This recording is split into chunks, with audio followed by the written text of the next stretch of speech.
বিসমিল্লাহির রহমানির রহিম। আসসালামু আলাইকুম। আমি doctor ATM Mustafizur Rahman, assistant professor, surgery বিভাগ, বসুন্ধরা আদ্দিন মেডিকেল কলেজ হাসপাতাল, দক্ষিণ কেরানীগঞ্জ, ঢাকা।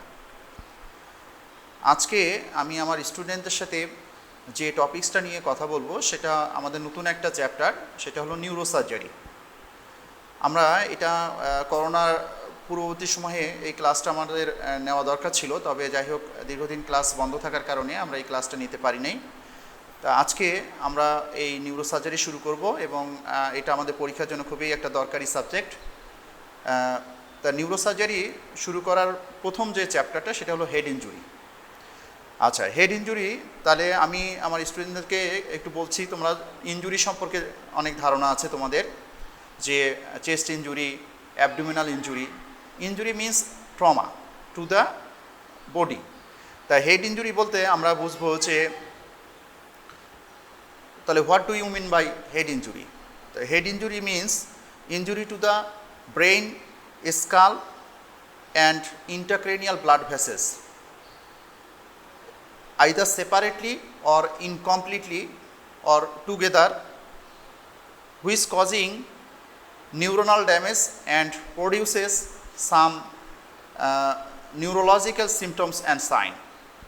তাহলে হেড ইনজুরিতে আমি আবার একটু তোমাদেরকে বোঝার জন্য বলি, তাই এখানে ইনজুরি হবে তিনটা স্ট্রাকচারে। একটা হচ্ছে ব্রেন টিস্যু, 2 নম্বর হচ্ছে তার স্কাল, 3 নম্বর হচ্ছে তোমার হচ্ছে যে ব্রেনের ভিতর যে ব্লাড ভেসেলগুলো আছে সেই ব্লাড ভেসেলগুলোতে।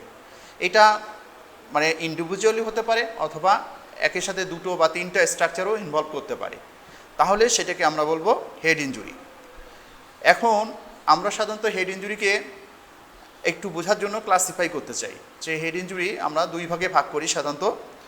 ফার্স্ট কথা হলো যে প্রথম হলো ইনজুরি টু দ্য কন্টেন্ট, আর হলো ইনজুরি টু দ্য কন্টেইনার। তাহলে ইনজুরি টু দ্য কন্টেন্ট বলতে আমরা যেটা বুঝবো, তোমরা জানো যে ব্রেনে তোমার কন্টেন্ট হচ্ছে তোমার স্কাল এবং ডুরা ম্যাটার। সেটা হলো তোমার ইনজুরি টু দ্য কন্টেইনার। সেই কন্টেইনার মানে যেটার ভিতর আমাদের এই ব্রেন টিস্যুটা থাকে। তাহলে কন্টেইনার হিসাবে আমরা যে জিনিসটাকে পাচ্ছি সেটা হলো স্কাল্প। মানে তোমরা জানো স্কাল্পের 5টা লেয়ার আছে, যেটা আমাদের স্কালের বাইরের যে স্কিনটা আছে সেটা হলো স্কাল্প। আর হচ্ছে তারপরে যেটা হলো সেটা হলো স্কাল। আর তারপরে হলো তোমরা জানো যে ভিতরে কতগুলো লেয়ার থাকে, সেটাকে হলো বলা হয় মেনিনজিস। সেটার মধ্যে ডুরা ম্যাটার, অ্যারাকনয়েড ম্যাটার এবং পায়া ম্যাটার থাকে। তাহলে এই স্ট্রাকচারগুলোতে কিন্তু ইনজুরি হতে পারে। তাহলে আমাদের স্কাল্পে আমরা কি হতে পারে? স্কাল্পে তোমরা জানো স্কিন আছে, স্কিনে তোমার ল্যাসারেশন হতে পারে, অ্যাব্রেশন হতে পারে, আর এখান থেকে হেমোরেজ হতে পারে। আর সেখানে কিউটিনিয়াস কিছু নার্ভস আছে, সেই নার্ভসগুলোও কিন্তু তোমার হতে পারে, তোমার ডিভিশন হতে পারে, অথবা এটার মানে ছিঁড়ে যেতে পারে, যেটাকে আমরা বলে কাট হয়ে যেতে পারে। তারপরে পরের হলো স্ট্রাকচার হচ্ছে তো স্কাল। তোমরা জানো স্কাল একটা বোনস, মানে এখানে অসংখ্য বোনস একসাথে ইউনাইট হয়ে একটা স্কাল ফর্মেশন করে। সেই স্কালে যেটা হয় সিম্পল তোমার হচ্ছে তোমার লিনিয়ার ফ্র্যাকচার হতে পারে, সিম্পল লিনিয়ার ফ্র্যাকচার। তারপরে তোমার হচ্ছে তোমরা জানো যে এটা কম্পাউন্ড ফ্র্যাকচার হতে পারে, তারপরে কমিউনেটেড ফ্র্যাকচার হতে পারে, তারপরে তোমার হচ্ছে ডিপ্রেসড ফ্র্যাকচার হতে পারে, এবং এমনকি কমপ্লিকেটেড ফ্র্যাকচার হতে পারে। তোমাদের ফ্র্যাকচার সম্পর্কে তোমাদের অর্থোপেডিক্সে তোমার স্যাররা অনেকটা পড়িয়েছে। তার মধ্যে সিম্পল ফ্র্যাকচার হচ্ছে সেটাকেই আমরা বলবো যখন fracture fragment not more than 2। যদি ফ্র্যাগমেন্ট 2টার বেশি না হয় তাহলে আমরা সেটাকে বলবো সিম্পল ফ্র্যাকচার। এবং এখানে সিম্পল লিনিয়ার ফ্র্যাকচার বলতে আমি সেটাই বোঝাচ্ছি যে তোমরা জানো যে আমাদের ব্রেনের যে স্কালের যে বোনসগুলো আছে সেগুলো কিন্তু দেখা যায় যে সুচারের মাধ্যমে লেগে থাকে। যদি ওই লাইন বরাবর ফ্র্যাকচার হয়ে যায় তাহলে সেটাকে আমরা সিম্পল লিনিয়ার ফ্র্যাকচার বলবো। তারপরে আমরা তোমাদেরকে আরেকটা বললাম যে কমিউনেটেড ফ্র্যাকচার। তোমরা অর্থোপেডিক্সও পড়েছো, কমিউনেটেড ফ্র্যাকচার কাকে বলে? When fracture fragment is more than 2, মানে তাহলে 2-এর বেশি যদি ফ্র্যাকচার ফ্র্যাগমেন্ট হয় তাহলে সেটাকে আমরা কমিউনেটেড ফ্র্যাকচার বলবো। সাধারণত ইউজুয়ালি দেখা যায় যে মানে 3টা 4টা বা মোর দেন আরও বেশি হতে পারে, 10-15টা ফ্র্যাগমেন্টে ভাগ হতে পারে, সেটাকে আমরা হয় কমিউনেটেড ফ্র্যাকচার। ডিপ্রেসড ফ্র্যাকচার মানে একটা পোর্শন যদি বসে যায়, মানে হাড়ের মানে একটা অংশ ভেঙে যদি ভিতরে ঢুকে যায়, তাহলে আমরা সেটাকে ডিপ্রেসড ফ্র্যাকচার বলবো। তারপরে আরেকটা বললাম যে কম্পাউন্ড ফ্র্যাকচার। কম্পাউন্ড ফ্র্যাকচার তাকেই বলা হয় যখন ফ্র্যাকচার তোমার মানে ইটসেলফ, এবং ফ্র্যাকচার তো হয়েছে, তার সাথে সাথে যদি আমাদের যে ভাইটাল স্ট্রাকচারগুলো আছে, নার্ভস, ব্লাড ভেসেলস, হ্যাঁ, তারপরে মাসলস, হ্যাঁ, এগুলো যদি ইনভলভ করে, তাহলে সেটাকে আমরা কম্পাউন্ড ফ্র্যাকচার বলতে পারি। আর এর সাথেই এটাকেই আমরা আবার অন্যভাবে বলতে পারি একটা কমপ্লিকেটেড ফ্র্যাকচার হতে পারে। তার সাথে এখন আমরা বলবো ডুরাম্যাটার। ডুরাম্যাটারের যেটা অনেক সময় টিয়ার হতে পারে, ল্যাসারেশন হতে পারে। তোমরা জানো যে মানে স্কালের জাস্ট নিচে যে কাভারিংসটা থাকে সেটা হলো ডুরাম্যাটার, তারপরে থাকে অ্যারাকনয়েড ম্যাটার, আর এই ডুরা এবং অ্যারাকনয়েডের মাঝখানে থাকে আমাদের সিএসএফ, হ্যাঁ, এবং তারপরে যেটা কাভারিংস থাকে সেটা হলো, না ভুল বলেছি তোমাদের, যেটা ডুরা এবং অ্যারাকনয়েড ম্যাটারের মধ্যে কিছু ভ্যাসেলস থাকে, এবং অ্যারাকনয়েড ম্যাটার এবং পায়াম্যাটারের মাঝখানে থাকে হচ্ছে আমাদের যে লেয়ারটা, সেটাই হচ্ছে সিএসএফ এর স্পেস। এখন আমরা আসবো হচ্ছে ইনজুরি টু দ্য কন্টেন্ট। কন্টেন্টের মধ্যে আসছে হলো আমাদের ব্রেইন এবং কিছু ব্লাড ভেসেলস। তোমরা জানো যে ব্রেইনে কী কী হতে পারে, যেমন কনটিউশন হতে পারে, কনকাশন হতে পারে, ল্যাসারেশন হতে পারে, আর ডিফিউজ অ্যাকজোনাল ইনজুরি হতে পারে। তাহলে এই জিনিসগুলো হচ্ছে ব্রেনের কিন্তু একটা মেজর ইনজুরি। তারপরে আমরা কিছু ব্লাড ভেসেলসের, আমরা জানো যে তোমরা ব্রেনে অনেক অসংখ্য ব্লাড ভেসেলস আছে, সেই ব্লাড ভেসেলস থেকে যে হেমোরেজগুলো হয়, সেই হেমোরেজগুলোকে আমরা বলবো সাধারণত extradural haemorrhage, subdural haemorrhage, sub arachnoid haemorrhage এবং ইন্ট্রাসেরিব্রাল হেমোরেজ। এই জিনিসগুলো তোমার হতে পারে। এখন আমাদের এই হেড ইনজুরিতে আমরা যে জিনিসটা করব সেটা হচ্ছে যে common causes of head injury. Common causes of head ইনজুরির মধ্যে প্রথম যেটা আমাদের না বললেই নয়, সেটা হচ্ছে রোড ট্রাফিক অ্যাক্সিডেন্ট। হ্যাঁ, রোড ট্রাফিক অ্যাক্সিডেন্ট কিন্তু সবচেয়ে কমন। আমাদের যে যত মানে ইনজুরি হয় তার 1/3 হচ্ছে রোড ট্রাফিক অ্যাক্সিডেন্ট। তারপরে সেকেন্ড মোস্ট এই রোড ট্রাফিক অ্যাক্সিডেন্টের কমন যেটা হলো সেটা হলো ভেহিকল ইনজুরি। সাধারণত দেখা যায় আমরা যে কোনো গাড়িতে জার্নি করার সময় যে অ্যাক্সিডেন্টগুলো হয় সেটাতেই আমাদের বেশি অ্যাক্সিডেন্ট হয়। তারপরে হয় হচ্ছে স্পোর্টস ইনজুরি। সাধারণত বিভিন্ন খেলাধুলা করতে যেয়ে যে আমরা অনেক সময় হেড ইনজুরি হতে পারে। তারপরে কিছু অ্যাসল্ট হতে পারে। সাধারণত তোমরা জানো যে মানে সামাজিক বিভিন্ন কলহ হওয়ার কারণে দেখা যায় যে পারিবারিক অশান্তির কারণে বা বিভিন্ন সাংসারিক প্রবলেমের কারণে দেখা যায় যে অনেক সময় আমাদের বিভিন্ন ধরনের মারামারি হয়, সেটাই হচ্ছে অ্যাসল্ট। সেই অ্যাসল্টের মাধ্যমে কিন্তু আমাদের ইনজুরি হওয়ার চান্সটা বেশি হেড। তারপরেই হচ্ছে অনেক সময় আমরা ফল ফ্রম হাইট, দেখা যায় যে কোনো একটা উঁচু স্থান থেকে পড়ে যাই, পড়ে গিয়ে মাথায় আঘাতপ্রাপ্ত হই, সেই কারণে সেটা একটা হতে পারে। তারপরে আর হতে পারে যে fall of heavy weight from above. হ্যাঁ, অনেক সময় দেখা যায় যে আমরা নিচে দাঁড়িয়ে আছি, আমাদের উপর থেকে একটা ময়লার বা একটা হেভি ওয়েট ফেলে দেওয়া হলো, নিচে আমরা দাঁড়িয়েছিলাম, আমাদের মাথার উপর পড়লো, সেই ক্ষেত্রে আমাদের হেডটা কিন্তু ইনজুরি হতে পারে। তো এগুলো হচ্ছে common causes of head injury. তার মধ্যে সবচেয়ে যেটা বেশি বলছিলাম যে সেটা হলো রোড ট্রাফিক অ্যাক্সিডেন্ট। হ্যাঁ, দ্বিতীয়টা বলা হলো যে তোমার হচ্ছে অ্যাসল্ট। তৃতীয়টা হচ্ছে আমরা বললাম যে ফল ফ্রম অ্যাভব। হ্যাঁ, fall of heavy weight from above এটা একটা হতে পারে, আর ফল ফ্রম হাইট, হ্যাঁ, সেটাও হতে পারে। তাহলে এই জিনিসগুলো কিন্তু আমাদের common causes of head injury. এখন আমাদের পরের আমরা যে টপিকসটা বলবো সেটা হচ্ছে যে আমরা কিভাবে হেড ইনজুরিটাকে আমরা অ্যাসেস করব, how you will assess the head injury patient. তাহলে অ্যাসেসমেন্টের কতগুলো গাইডলাইন বা কতগুলো ক্রাইটেরিয়া আছে। সেই ক্রাইটেরিয়ার মধ্যে প্রথম যেটা আমাদের বলতে হবে সেটা হলো গ্লাসগো কমা স্কেল। তোমরা কিন্তু এই সম্পর্কে তোমাদের হয়তো কিছুটা ধারণা আছে, বিশেষ করে আমরা যখন তোমার ট্রমা পেশেন্ট পড়িয়েছিলাম তখনও তোমাদের এটা এই টপিকসটা সম্পর্কে একটা ধারণা দিয়েছি। সেটা হচ্ছে গ্লাসগো কমা স্কেল। সেই গ্লাসগো কমা স্কেলে অনুযায়ী আমরা কিন্তু হেড ইনজুরিটাকে অ্যাসেস করতে পারবো। তারপরে যেটা হচ্ছে যে আমরা অনেক সময় পিউপিলের সাইজ এবং রিয়াকশন টু লাইট, তোমরা জানো যে আমরা অনেক সময় ক্লিনিক্যালি যখন বেড সাইড এক্সামিনেশন করতে যাব পেশেন্টটা, তখন আমরা তার পিউপিলের সাইজটা দেখব, আমরা একটা লাইট দিয়ে আমরা পিউপিলের সাইজটা দেখব এবং পিউপিলের সাইজটা সাধারণত রিয়াকশন টু লাইটের মধ্যে এটা রিয়াক্ট করবে। তারপরে আমরা একটা ল্যাটারালাইজিং সাইন দেখি, সাধারণত ল্যাটারালাইজিং সাইন বলতে আমরা তাকেই বুঝি যে সাইনে দেখা যায় কোনো একটা পার্ট আমাদের হয়তো দেখা যাচ্ছে যে বডির কোনো একটা অংশ দুর্বল হয়ে গেছে, সেটা হতে পারে, সেই ল্যাটারালাইজিং সাইনটা আমরা দেখতে পারি। আর আরও কিছু সাইনের মধ্যে যেমন কিছু sign of fracture base of the skull, অনেক সময় আমাদের বেস অফ দ্য স্কালের ফ্র্যাকচার হলে আমাদের কিন্তু বুঝি যে আমাদের হেড ইনজুরি আছে। সেই সাইনগুলোর মধ্যে তোমার প্রথম যে সাইনটা সেটা হলো বাইল্যাটারাল পেরিঅরবিটাল তোমার ইডেমা। দেখা যাচ্ছে যে আমার চোখের পাশে বাইল্যাটারাল পেরিঅরবিটাল ইডেমা থাকে, সেটাকে আমরা অনেক সময় র্যাকুন্স আই বলি। তোমরা জানো যে র্যাকুন্স একটা পাখি বা একটা প্রাণীর কথা বলি, তার চোখগুলো খুব লাল টসটসে লালের মতন দেখা যায়। তো সেই রকম আমাদেরও যখন হেড ইনজুরি হয় তখন এই ধরনের একটা র্যাকুন্স আই একটা সাইন পাওয়া যেতে পারে। তারপরে আমরা আরেকটা সাইন বলবো, সেটা হলো ব্যাটেল সাইন।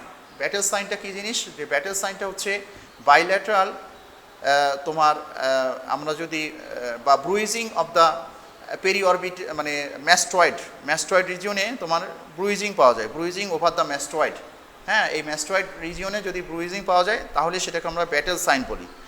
তাছাড়া আরও কী হতে পারে, সিএসএফ রাইনোরিয়া হতে পারে, সিএসএফ অটোরিয়া। তোমরা জানো যদি কোনো কারণে মেনিনজেসগুলো টিয়ার হয়ে যায় তাহলে এই দিক দিয়ে সিএসএফটা লিক করে। সিএসএফ লিক যদি করে তাহলে দেখা যাবে যে আমাদের অনেক সময় নাকের ভিতর দিয়ে সিএসএফটা লিক বেরিয়ে আসতে পারে, হ্যাঁ, ফোটায় ফোটায় পড়তে পারে। আর একটা জিনিস হচ্ছে অনেক সময় সিএসএফ কিন্তু কান দিয়েও বেরিয়ে আসতে পারে, সেই জন্য সেটাকে আমরা বলবো সিএসএফ অটোরিয়া। তাছাড়া আরও কিছু হতে পারে হেমোটেম্পোনাম। তোমরা জানো যে আমাদের টেম্পেনিক মেমব্রেন দিয়ে আমাদের মিডল এয়ার থেকে এক্সটার্নাল এয়ারকে সেপারেট করা আছে। যদি আমাদের ব্রেনে হেমোরেজ হয় বা হেড ইনজুরির পরে যদি হেমোরেজ হয় তাহলে অনেক সময় আমাদের যে টিম্পেনিক মেমব্রেনটা অনেক সময় বালজিং হয়ে উঠতে পারে, ফুলে উঠতে পারে। সেক্ষেত্রে সেটাকে আমরা বলবো হেমোটেম্পেনাম অথবা ব্লিডিং ফ্রম এয়ার। অনেক সময় কারো কারো এটা টিয়ার হয়ে কান দিয়ে রক্ত আসতে পারে। তারপরে আমরা আরও কিছু এক্সামিনেশনের জন্য আমরা কিছু সাইন দেখি, সেগুলো আমাদের কিছু নিউরোলজিক্যাল এক্সামিনেশন। তার মধ্যে কিছু মোটর ফাংশন আছে, কিছু সেঞ্চুরি ফাংশন আছে, কিছু রিফ্লেক্স আছে। মোটর ফাংশনের মধ্যে আমরা সাধারণত দেখি দুটো জিনিস, সেটা হলো বাল্ক অফ মাসল, হ্যাঁ, এবং পাওয়ার অফ মাসল আর টোন অফ মাসল। এই জিনিসগুলো আমাদের মোটর ফাংশনে আমরা দেখি। তারপরে সেঞ্চুরির মধ্যে আমরা যে জিনিসগুলো দেখি সেটা হচ্ছে তোমার পেইন, টাচ, টেম্পারেচার, হ্যাঁ, এবং কিছু সেন্স দেখে ভাইব্রেশনারি কিছু সেন্স দেখা হয়, সেটা হলো নিউরোলজিক্যাল এক্সামিনেশনের জন্য। আর রিফ্লেক্স তোমরা জানো যে রিফ্লেক্স দুই ধরনের, একটা আছে সুপারফিশিয়াল রিফ্লেক্স আর একটা হলো ডিপ রিফ্লেক্স। তাই এই সুপারফিশিয়াল এবং ডিপ রিফ্লেক্সগুলোও কিন্তু আমাদের নিউরোলজিক্যাল এক্সামিনেশনের সময় দেখতে হয়। তাহলে আমরা যে তোমাদের যে কথাগুলো এই মুহূর্তে বললাম সেগুলো হলো মানে assessment of A head injury পেশেন্টকে আমরা অ্যাসেস করবো কী করে। তার মধ্যে কমন যেটা হলো সেটা হলো প্রথম যেটা বলছে গ্লাসগো কমা স্কেল।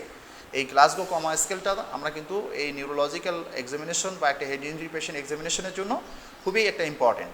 তার সাথে পিপুলের সাইন্স কিছু তোমার আমরা বলছি যে বেজ অফ ফ্র্যাকচার হলে সেই ক্ষেত্রে কিছু সাইন পাওয়া যাবে, সেগুলো দেখে আমরা অ্যাসেস করতে পারি। আর কিছু আমরা মোটর ফাংশন, সেন্সরি ফাংশন এবং কিছু রিফ্লেক্স দেখে আমরা কিন্তু এই নিউরোলজিক্যাল এক্সামিনেশনগুলো করতে পারি। এখন তোমাদের আরেকটা নিয়ে বসি যে আমাদের হেমোরেজ কী হয় ব্রেনে। আমাদের যে হেমোরেজগুলো হয়, হেমোরেজ সম্পর্কে আমাদের এই পরীক্ষাতে প্রায় ধরা হয় যে হ্যাঁ ব্রেনে কী কী ধরনের হেমোরেজ হয়। তাহলে হেমোরেজ একটা হয়, আবার এক ধরনের হেমাটোমা হয়। তাহলে হেমোরেজটা যখন জমে শক্ত হয়ে যায় তখন আমরা সেটাকে বলি হেমাটোমা। তাহলে হেমোরেজ কী কী হতে পারে? আমাদের সাধারণত হেমোরেজ আমরা বলি 4 ধরনের হেমোরেজ হয়। সেটা অনেক সময় এক্সট্রাডুরাল হেমোরেজ হতে পারে, সাবডুরাল হেমোরেজ হতে পারে, তারপরে ইন্টারসেরিব্রাল হেমোরেজ হতে পারে, আর একটা জিনিস হচ্ছে যে ইন্টারভেন্ট্রিকুলার হেমোরেজ হতে পারে। এই 4 ধরনের হেমোরেজ কিন্তু আমরা সাধারণত দেখতে পাই। তাহলে এই হেমোরেজগুলো কিন্তু আমাদের ইন্ডিভিজুয়াল, আমরা যখন তোমাদের পরবর্তী ক্লাসগুলোতে যাব তখন আমরা হয়তো এক্সট্রাডুরাল হেমোরেজ পড়াবো, সাবডুরাল হেমোরেজটা পড়াবো, ইন্টারসেরিব্রাল হেমোরেজ পড়াবো এবং ভেন্ট্রিকুলার হেমোরেজটাও পড়াবো। আচ্ছা, আর হেমাটোমার মধ্যেও কিছু হেমাটোমা আছে, সেই হেমাটোমার মধ্যে যেমন আমরা বলছি যে এক্সট্রাডুরাল হেমাটোমা হতে পারে, সাবডুরাল হেমাটোমা হতে পারে, তারপরে ইন্টারসেরিব্রাল হেমাটোমা হতে পারে, তবে ইন্ট্রাভেন্ট্রিকুলার হেমাটোমা হবে না। হ্যাঁ, এই কথাটা একটু মাথায় রাখবে যে ইন্ট্রাভেন্ট্রিকুলার হেমাটোমা, কারণ এখানে সবসময় সিএসএফ তোমার তৈরি হচ্ছে, এই কারণে দেখা যাচ্ছে এখানে ব্লাড যেটা জমছে সেটা কিন্তু মানে ক্লট হওয়ার সুযোগ পাচ্ছে না, সিএসএফের কারণে এটা বারবার মিক্সিং হওয়ার কারণে এটা লিকুইফাই হয়ে যাচ্ছে, সেই কারণে এই জিনিসটা হবে না। এখন আমরা ইন্টারক্রেনিয়াল হেমাটোমা সম্পর্কেও বলেছি তোমাদের, আবারও একটু আমি এটা বলি, ইন্টারক্রেনিয়াল হেমাটোমার মধ্যে ইন্টারসেরিব্রাল হেমাটোমা হতে পারে, এক্সট্রাডুরাল হেমাটোমা হতে পারে, সাবডুরাল হেমাটোমা হতে পারে, হ্যাঁ, তবে ইন্ট্রাভেন্ট্রিকুলার হেমাটোমা হবে না। আচ্ছা, সাবডুরাল হেমাটোমা আবার কিন্তু দুই রকমের, একটা হলো যে অ্যাকিউট সাবডুরাল হেমাটোমা, আর একটা হচ্ছে ক্রনিক সাবডুরাল হেমাটোমা।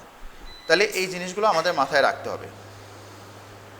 এখন আমরা আরেকটা কোশ্চেন মানে তোমাদের পরীক্ষাতে প্রায় ধরা হয়, যেটা হলো যে কমপ্লিকেশন অফ হেড ইনজুরি। হ্যাঁ, হেড ইনজুরিতে কী কী কমপ্লিকেশন হয়? তাহলে হেড ইনজুরির প্রথম কমপ্লিকেশন হচ্ছে তোমার হচ্ছে হেমোরেজ। তার মধ্যে প্রথম যেটা হলো যেটা হেমোরেজ। তাহলে হেমোরেজ কাকে বলি? আমরা হেমোরেজ তাকেই বলি যে escape of blood from blood vases. যদি রক্তনালীর মধ্যে তোমরা জানো যে ব্লাড থাকে, তবে যদি সেই রক্তনালী থেকে ব্লাডটা আমাদের বাহিরে চলে আসে, তাহলে সেই জিনিসটাকে আমরা বলবো যে তোমার হলো তোমার হেমোরেজ। তাই হেমোরেজ তোমার হচ্ছে আবার অনেক রকমের হয়, তোমরা জানো যে কোনো সময় হলো আমরা বলি যে হ্যাঁ তোমার অ্যাকিউট হেমোরেজ, কোনো সময় বলি আবার ক্রনিক হেমোরেজ। হ্যাঁ, তাহলে এই রকম আছে যে অ্যাকিউট হেমোরেজ, ক্রনিক হেমোরেজ হতে পারে। তারপরে তোমার হচ্ছে যে স্কাল ফ্র্যাকচার হতে পারে। হ্যাঁ, সেটা বলেই দিয়েছে যে স্কালে ফ্র্যাকচার হতে পারে, তার মধ্যে প্রথম বলছিলাম যে সিম্পল লিনিয়ার ফ্র্যাকচার হতে পারে, কম্পাউন্ড ফ্র্যাকচার হতে পারে, কমপ্লিকেটেড ফ্র্যাকচার হতে পারে, ডিপ্রেস ফ্র্যাকচার হতে পারে, তারপরে পন ফ্র্যাকচার হতে পারে। এইরকম কিন্তু অসংখ্য ফ্র্যাকচার তোমরা জানবে। তাহলে তারপরের কমপ্লিকেশন হচ্ছে ফ্র্যাকচার। তারপরে আমরা বলবো হচ্ছে মেনিনজাইটিস। মেনিনজাইটিস কাকে বলে? Inflammation of the meninges. বিশেষ করে এটা তোমাদেরকে মেডিসিনে বেশি পড়ানো হবে। হ্যাঁ, সেই মেনিনজাইটিসের মধ্যে তোমরা জানো ব্যাকটেরিয়াল মেনিনজাইটিস আছে, ভাইরাল মেনিনজাইটিস আছে, হ্যাঁ, অনেক সময় প্রোটোজোয়াল মেনিনজাইটিসও হতে পারে। তাহলে এই মেনিনজাইটিস হতে পারে। তারপরে আরেকটা হচ্ছে যে তোমার ডায়াবেটিস ইনসিপিটাস।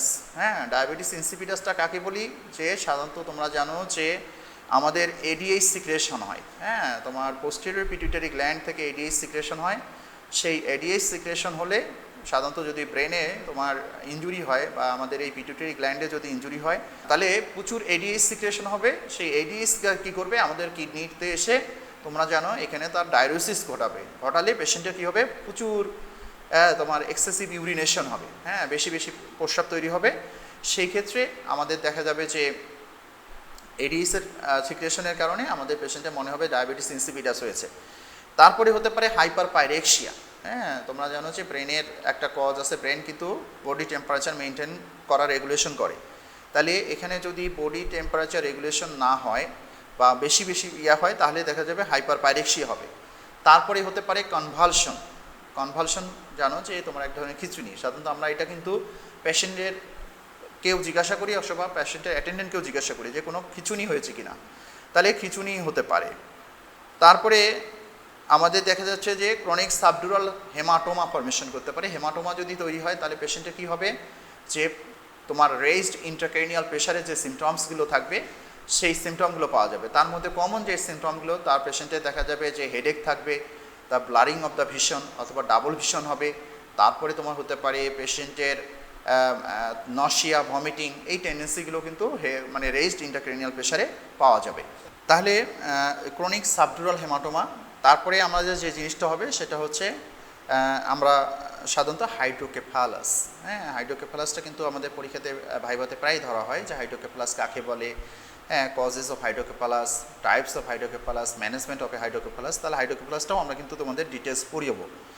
আচ্ছা, তাহলে হাইড্রোকেফালাসটা হলো আমরা সেটাকেই বুঝি যে যদি ব্রেনের কোনো কারণে ব্রেনের ভিতরে যদি সিএসএফ যদি ড্রেন না হতে পারে, তাহলে ব্রেনের দেখা যায় যে তোমার ভিতরে প্রেশারটা বেড়ে যায়।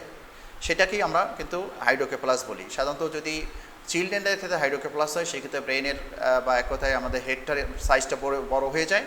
আর অ্যাডাল্টদের ক্ষেত্রে হাইড্রোকেফালাস যদি হয় তাহলে দেখা যায় সেই ক্ষেত্রে আমাদের ব্রেন টিস্যুটা সাইজে কমে যায় এবং পরবর্তীতে দেখা যায় যে রেইজড ইন্ট্রাক্রেনিয়াল প্রেশার হয় এবং আমাদের যে ভেন্ট্রিকলসগুলো আছে সেগুলো কিন্তু বড় হয়ে যায়।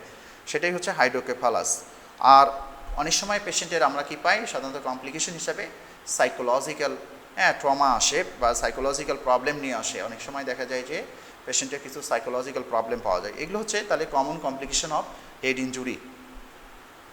এখন আমরা আবার হেড ইনজুরিকে দুইভাবে ক্লাসিফাই করতে পারি। তোমার হচ্ছে classify of the brain injury বা হেড ইনজুরিকে যদি আমরা ইনজুরিটাকে আবার দুই ভাগে ভাগ করতে পারি। একটা হচ্ছে প্রাইমারি ব্রেন ইনজুরি আর একটা হচ্ছে সেকেন্ডারি ব্রেন ইনজুরি। তাহলে ব্রেন ইনজুরিটাকে আবার কিন্তু আমরা দুই ভাগে ভাগ করি, একটা হচ্ছে প্রাইমারি ব্রেন ইনজুরি আর দুই নাম্বারটা হচ্ছে সেকেন্ডারি ব্রেন ইনজুরি। আচ্ছা, এখন আমি তোমাদের কিছু তোমার একটা পেশেন্ট আমাদের যখন আমরা সাধারণত হেড ইনজুরি নিয়ে আসে, সেই হেড ইনজুরি পেশেন্টকে আমাদের ইনিশিয়ালি আমরা কী করি, আমরা সাধারণত একটা পেশেন্টের বেস্ট সাইড কিছু এক্সামিনেশন করি। আমাদের দেখা যায় যে পেশেন্টগুলো, এই ধরনের পেশেন্টগুলো সাধারণত ক্যাজুয়ালিটি ওয়ার্ডে চলে আসে বেশি বা আমাদের ইমার্জেন্সি ডিপার্টমেন্টে আমরা কিন্তু পাই। তাহলে আমরা আমাদের পেশেন্ট যখন হেড ইনজুরি নিয়ে আসবে তখন আমাদের পেশেন্টের কাছ থেকে বা পেশেন্ট অ্যাটেন্ডেন্টের কাছ থেকে আমাদের কিছু হিস্ট্রি নিতে হয়।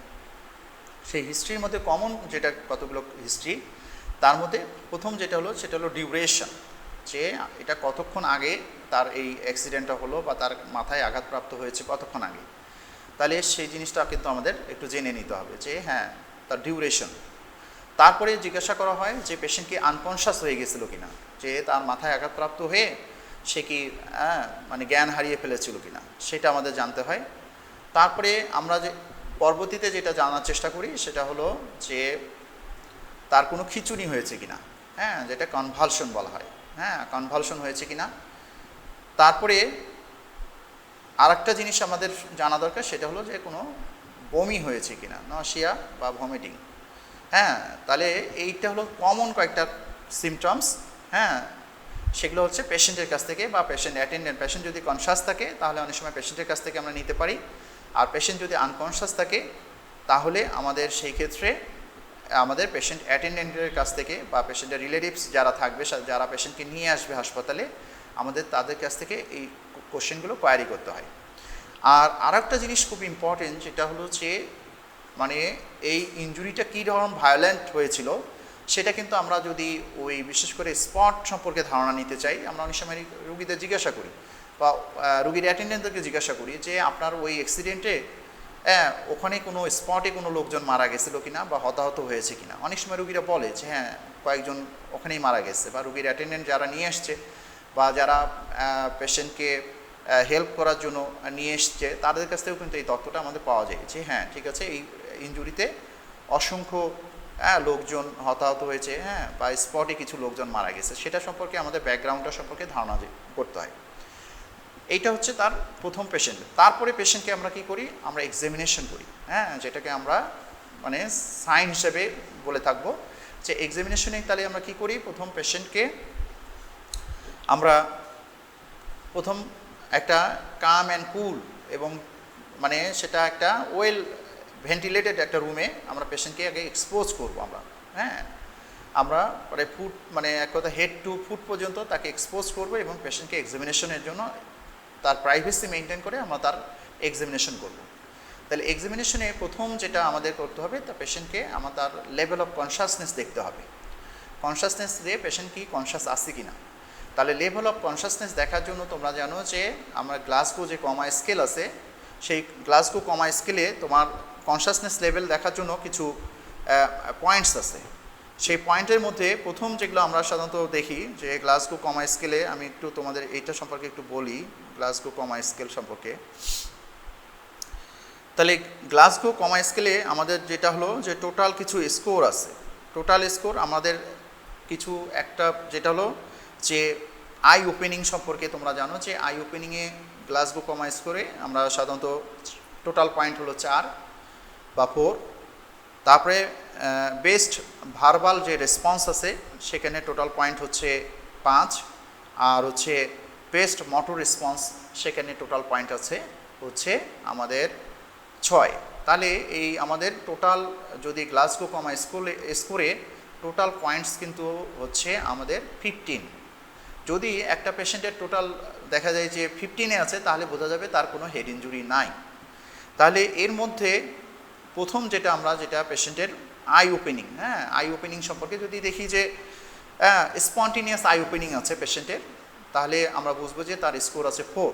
মানে চোখ পেশেন্টটা আমার বেডে বিছানায় আছে, চোখ খুলে আছে, তাহলে বুঝবো যে পেশেন্ট হ্যাঁ তার নাম্বারে সে 4 পেয়ে গেল। তারপরে হলো পেশেন্ট টু স্পিচ, আমরা কথা বললে দেখা যাচ্ছে যে পেশেন্ট চোখ খুলে। আমরা যখন বলি আপনার নাম কি, তখন পেশেন্টটার চোখ খুলছে, তাহলে বোঝা যাবে যে তার একটা স্কোর 1 স্কোর কমিয়ে সে 3 নাম্বার স্কোরে আছে। তারপরে টু পেইন, দেখা যাচ্ছে যে কথা বলছি, তাকে নাম জিজ্ঞাসা করতেছি, তাতেও সে চোখ খুলছে না। তবে আমরা যদি তার গায়ে একটু পেইন দিই, স্কিনে যদি একটু চিমটি কাটার মতন করে একটু মানে চাপ দেই, তাহলে দেখা যাচ্ছে সে চোখটা খুলে যাচ্ছে, তাহলে তার স্কোরটা হবে 2। আর যদি দেখা যাচ্ছে তাকে স্কিনে পেইন দেওয়ার পরেও তার কোনো পেইন পাচ্ছে না বা সে চোখ খুলছে না, তাহলে তার স্কোর কিন্তু আমরা বলি নীল। হ্যাঁ, তাহলে তার স্কোর হচ্ছে 1। হ্যাঁ, নীল যেটা সেটা হলো, তারপরেও স্কোর হচ্ছে 1। এরপরে হলো best verbal response. Best verbal রেসপন্সে কী পাই আমরা? সাধারণত বেস্ট ভার্বাল রেসপন্সে আমাদের এখানে টোটাল পয়েন্টস হচ্ছে 5। সেই 5-এর মধ্যে পেশেন্ট ওরিয়েন্টেড, পেশেন্ট আমি তাকে জিজ্ঞাসা করলাম আপনার নাম কি, সে আমার সাথে কথা বললো। হ্যাঁ, আমি তাকে একটা কোশ্চেন জিজ্ঞাসা করলাম, সে বললো, তাহলে বোঝা যাবে যে তার ওরিয়েন্টেশনটা গুড। তাহলে পেশেন্ট ওরিয়েন্টেড মানে সে আমার কথাগুলো বুঝতেছে, সেও কিছু আমার বোঝার এগেনস্টে সে কিছু রেসপন্স করছে, তাহলে বোঝা যাবে যে তার স্কোর হচ্ছে 5। তারপরে কনফিউজড কনভারসেশন, দেখা গেল যে আমি একটা কথা বলছি তবে সে বুঝতে পারতেছে না, মানে তার কাছে কনফিউশনে পড়ে যাচ্ছে, সে উত্তরও দিতে পারতেছে না। তাহলে বা আমি যেটা বলছি তার এগেনস্টে আমি বলছি আপনার নাম কি, সে তার হয়তো মানে মায়ের নাম বলছে, বা সেই হয়তো তার একটা ফ্রেন্ডের নাম বলে দিচ্ছে, তাহলে সেটা বোঝা যাবে কনফিউজড কনভারসেশন হচ্ছে তার, তাহলে সেই ক্ষেত্রে তার স্কোর হবে 4। তারপরে পরবর্তীতে হলো ইনঅ্যাপ্রোপ্রিয়েট ওয়ার্ডস, যদি দেখা যাচ্ছে যে তার আমি একটা কথা বলছি তবে সে একটা কথা বলছে, তবে সে কথাটা আমিও বুঝতে পারতেছি না, তবে মনে হচ্ছে না যে এই আমি যে কোশ্চেনটা করেছি তার মানে উত্তরে সে যে উত্তর দেওয়ার কথা সেরকমও না, তাহলে এটা ইনঅ্যাপ্রোপ্রিয়েট ওয়ার্ড হচ্ছে, তাহলে সেক্ষেত্রে তার পয়েন্টস কিন্তু পাবে সে 3। তারপরে আরেকটা হচ্ছে যে ইনকম্প্রিহেন্সিবল সাউন্ড। হ্যাঁ, যদি ইনকম্প্রিহেন্সিবল সাউন্ড মানে কোনো একটা শব্দ বা একটা শব্দ তৈরি হচ্ছে, তবে সেই শব্দ থেকে আমরা কিছুই মিন করতে পারতেছি না, কিছু বুঝতে পারতেছি না, সেইটাকে বলে ইনকম্প্রিহেন্সিবল সাউন্ড। সেই ক্ষেত্রে আমরা কিন্তু তার পয়েন্টস বা স্কোরে পাবে সে 2। আর যদি কোনো ধরনের কোনো সে রেসপন্স যদি ভার্বাল রেসপন্স না করতে পারে, তাহলে তার পয়েন্ট মানে স্কোর হবে 1, সেটাকে আমরা নীল বলি, তাহলে সেটা একটা হতে পারে। তারপরে আরেকটা হচ্ছে বেস্ট মোটর রেসপন্স। হ্যাঁ, এটাকে টোটাল স্কোর বলা হয়েছে 6, তাহলে বেস্ট মোটর রেসপন্সে আমরা টোটাল স্কোর তাকে দেব 6। তার মধ্যে পেশেন্ট যদি অবে বা আমি একটা কমেন্ট করলাম যে আপনি হাতটা নাড়েন, তখন সে হাতটা নাড়তে পারলো, আমি বললাম যে আপনি পাটা নাড়েন, পাটা নাড়তে পারলো, তাহলে বোঝা যাবে যে সে আমার কমেন্টটা ফলো করতে পারতেছে। হ্যাঁ, আমি যা করতে বলতেছি সে সেটা করে আমাকে দেখাতে পারছে, তাহলে সেই ক্ষেত্রে আমরা কিন্তু তাকে তার বলবো যে তার আমার কমেন্টগুলো সে ফলো করতে পারতেছে, তাহলে এটা তার স্কোর হবে 6। তারপরে আমি এখানে পেশেন্ট হয়তো চোখ বন্ধ করে বললাম আপনি চোখটা বন্ধ করে রাখেন, আমি এখানে চিমটি কাটলে সে বুঝতে পারলো, বললো যে হ্যাঁ আমার ডান পায়ে চিমটি কাটছেন।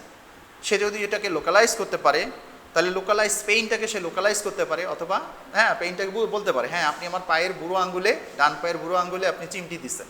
সে যদি চোখ বন্ধ রাখা অবস্থায় বলতে পারে, তাহলে বোঝা যাবে যে তার রেসপন্স মানে সে লোকালাইজ করতে পারতেছে, সেক্ষেত্রে তার পয়েন্ট হবে 5। তারপরে যদি পেইন থেকে উইথড্র করে নেয়, হ্যাঁ দেখা যাচ্ছে যে আমি তাকে চোখ বন্ধ করা অবস্থায় পেইন দিলাম, তবে সে পাটা সরিয়ে নিল, তাহলে সেটা হলো যে উইথড্রল পেইন। হ্যাঁ, পেইন দিলে তাকে সে উইথড্র করে নিতে পারে তার ওই পার্টটাকে, তাহলে সেক্ষেত্রে তার পয়েন্ট হবে 4। তারপরে যদি অ্যাবনর্মাল ফ্লেকশন হয়, পেশেন্ট দেখা যায় যে একটু ফ্লেকশন হচ্ছে, মানে ফ্লেকশন এবং ইন্টারনাল মানে যেটাকে আমরা বলি ভিতরের দিকে ঘুরে গেছে, তাহলে অ্যাবনর্মাল ফ্লেকশন হলে তার পয়েন্ট হবে 3। অ্যাবনর্মাল এক্সটেনশন, যদি দেখা যাচ্ছে আমি পেইন দিলে তার সে এক্সটেন্ড করতেছে, হ্যাঁ আপারও শক মানে লম্বা করার মতন সে টেনে ধরতেছে, তাহলে অ্যাবনর্মাল এক্সটেনশন হলে তার পয়েন্ট হবে 2। আর যদি কোনো ধরনের সে আমাদের রেসপন্স না দেখাতে পারে, বেস্ট মোটর রেসপন্সের মধ্যে কোনো রেসপন্সে যদি না দেখাতে পারে, তাহলে আমরা সেটাকে নীল বলি, সেই ক্ষেত্রে তার পয়েন্ট হবে হচ্ছে 1। তাহলে একটা পেশেন্টের যদি জিসিএস 3 হয়, মানে একেবারে মানে I response, best motor response, best verbal response যদি 1 করে পায়, তাহলে এই ধরনের পেশেন্টগুলো আসলে হ্যাঁ তোমার আইসিইউ পেশেন্ট বা এইসব পেশেন্টের মর্টালিটি রেট কিন্তু মানে ভেরি ভেরি হাই, হ্যাঁ প্রায় ধরা যায় যে 99% বা 99.99% পেশেন্ট কিন্তু মানে বলা যায় যে এগুলো আর সার্ভাইভ করবে না। তারপরে আমরা এই জিসিএসটাকে কিন্তু আমরা কয়েকটা ভাগে ভাগ করেছি, হ্যাঁ বোঝার শব্দে, হ্যাঁ সাধারণত আমরা যেটাকে বলি mild head injury, moderate head injury আর সিভিয়ার হেড ইনজুরি। তাহলে কারো যদি তোমার স্কোর মানে মিনিমাম স্কোর, কিন্তু তাহলে জিসিএস এর মিনিমাম স্কোর কত, যদি বলি মিনিমাম স্কোর হলো 3, ম্যাক্সিমাম স্কোর হচ্ছে 15, হ্যাঁ 15 হচ্ছে সর্বোচ্চ স্কোর এবং সর্বনিম্ন স্কোর হচ্ছে 3। তাহলে 3-এর নিচে কিন্তু কেউ বলবা না যে স্কোর 0, মরে গেলে স্কোর 3, মরে গেলেও কিন্তু স্কোর 3, মিনিমাম স্কোর 3। তাহলে এই জিনিসগুলো আমাদের একটু, তাহলে এই জিনিস মানে তোমার জিসিএস দিয়ে কিন্তু আমরা পেশেন্টের হ্যাঁ মানে আমরা তার বেস্ট সাইড যে আমরা বলেছিলাম যখন আমরা ইন্সপেকশন করব বা পেশেন্টের যখন এই জিনিসগুলো জিসিএস দিয়ে কিন্তু তার লেভেল অফ কনসাসনেস থেকে শুরু করে তার সে কতটা নিউরোলজিক্যালি ট্রমাটাইজড হয়েছে সেটাও কিন্তু আমরা লেভেল এই জিসিএস দিয়ে করতে পারবো। তাহলে একটা পেশেন্ট যখন আমরা প্রথমে এক্সামিনেশন করব তখন আমরা কিন্তু তার জিসিএসটা দেখব। তারপরে আমরা বলেছি কি তোমাদের আই সাইন, পেশেন্টের আই সাইনটা দেখতে হবে, হ্যাঁ আমরা পেশেন্টের আইটা এক্সপোজ করব, আমাদের হাতে একটা পেন টর্চ থাকবে, হ্যাঁ সেই টর্চ দিয়ে আমরা চোখের মধ্যে তার লাইট ফেলবো। যদি দেখি যে হ্যাঁ পিপল কী থাকে, ইউজুয়ালি লাইট ফেললে কনস্ট্রিকশন টু লাইট ফেললে দেখবো যে কনস্ট্রিকশন করে, সেই লাইট সাধারণত হেড ইনজুরি হলে অনেক সময় পিপিল ডাইলেটেড হয়ে যেতে পারে অথবা একেবারে পিন পয়েন্ট পিপিলও হতে পারে। তাহলে এই জিনিসটা মাথায় একটু রাখতে হবে, হ্যাঁ তাহলে এইটা আমরা কিন্তু সাইনের সময় এটা একটু দেখব। তারপরে আরেকটা জিনিস হলো, আমরা তোমাদের কিন্তু এর আগে বলে নিয়েছি যে আমাদের ওই fracture base of the skull ফ্র্যাকচারটাকে আমাদের দেখতে হবে, হ্যাঁ যে স্কালে ফ্র্যাকচার আছে কিনা। তার মধ্যে আমরা কতগুলো সাইন তোমাদের বলেছি, ব্যাটেল সাইন, রকুন সাইন, তারপরে তোমার অটোরিয়া, তারপরে রাইনোরিয়া, তারপরে তোমার হচ্ছে হেমোটেম্পোনাম, এই জিনিসগুলো দেখতে হবে। আর একটা জিনিস এক্সামিনেশন করব, সেটা আমরা বলছিলাম যে তোমার মোটর এক্সামিনেশনের মধ্যে আমরা দেখেছিলাম যে bulk of muscle, power of muscle, tone of muscle, এগুলো দেখেছি, সেগুলো আমরা দেখব। তার সাথে তার নিউরোলজিক্যাল এক্সামিনেশন করব, মানে সেন্সুরি এক্সামিনেশন, তার মধ্যে পেইন, টাচ, টেম্পারেচার, তার পজিশন সেন্স, ভাইব্রেশন সেন্স, এই জিনিসগুলো দেখব। আর এরপরে যেটা আমরা দেখি সেটা হলো রিফ্লেক্স, সেটা সুপারফিশিয়াল রিফ্লেক্স আর একটা হলো ডিপ রিফ্লেক্স। তার মধ্যে সবচেয়ে যেটা আমরা দেখব সেটা প্ল্যান্টার রিফ্লেক্স, হ্যাঁ বিশেষ করে হ্যাঁ কোনো পেশেন্ট যদি তোমার হেড ইনজুরির কারণে তার প্যারালাইসিস হয়ে থাকে, তাহলে তার প্ল্যান্টার রিফ্লেক্সটা দেখতে হবে, নি রিফ্লেক্স দেখতে হবে, হ্যাঁ এই জিনিসগুলো কিন্তু খুব ইম্পর্টেন্ট। হ্যাঁ তাহলে প্ল্যান্টার রিফ্লেক্সের মধ্যে সবচেয়ে যে জিনিসটা হলো সেটা হলো বেবিনিস্কি সাইন, হ্যাঁ সেই বেবিনিস্কি সাইন হ্যাঁ কোনো সময় পজিটিভ পাওয়া যাবে, কোনো সময় নেগেটিভ থাকতে পারে, তাহলে এই বেবিনিস্কি সাইনটা দেখতে হবে। তাহলে আজকে আমরা তোমাদেরকে যতটুকু পড়ালাম, হ্যাঁ আমরা হেড ইনজুরি সম্পর্কে, এই জিনিসগুলো তোমরা একটু নিজেরা বাসায় পড়াশোনা করবা এবং যদি তোমাদের কোনো কোয়ারি থাকে তাহলে আমাদের নেক্সট ক্লাসে তোমরা সেই জিনিসগুলো আমাদেরকে অবশ্যই অবগত করবা।